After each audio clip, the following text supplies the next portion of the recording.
The post-apocalyptic lineage that defines your worth through genetic purity and survival utility is not merely a world-building constraint for dystopian tension, but a profound inheritance, demanding you confront the dehumanization embedded in every breeding protocol and resource allocation.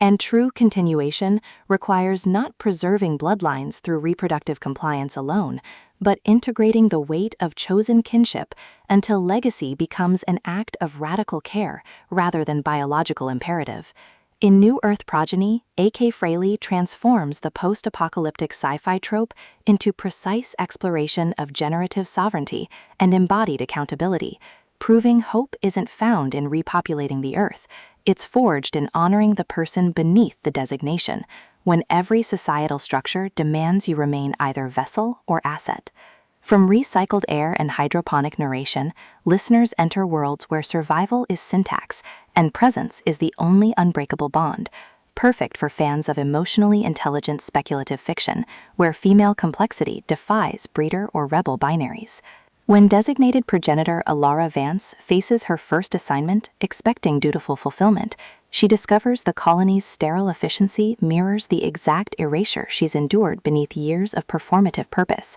and fellow caretaker Julian Thorne's quiet refusal to enforce reproductive hierarchy creates space for connection defying systemic control. Navigating ethical dilemmas and buried attractions, Alara realizes this mandate isn't about propagation, but recalibration, with Frailey avoiding reducing Alara to compliant mother or Julian to rebellious outlier, instead crafting radical reciprocity within constraint, where trust is earned through honoring boundaries, even as biology blurs them. And audiobook narration amplifies this alchemy by capturing Alara's disciplined composure fracturing into clarity, and Julian's guarded intensity revealing warmth beneath vigilance, making listeners feel seismic shifts of souls learning some futures can only be built when you stop letting genetics define their validity. What elevates this beyond typical dystopian fare is portraying generative intimacy as somatic practice rather than sensationalized reproduction, with Alara confronting how survivalist culture equated worth with output, while Julian creates sanctuary where her contradictions exist without diminishment,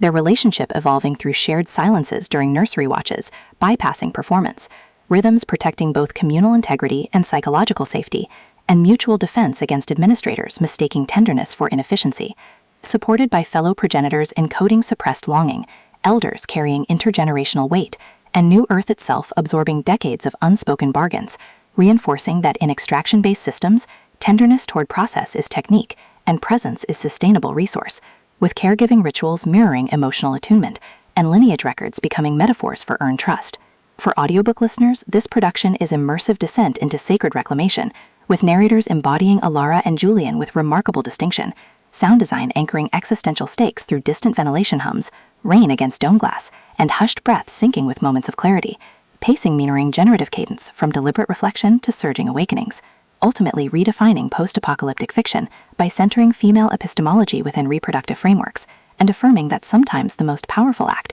is choosing to nurture on your own terms, honoring whole self, even in landscapes shaped by necessity.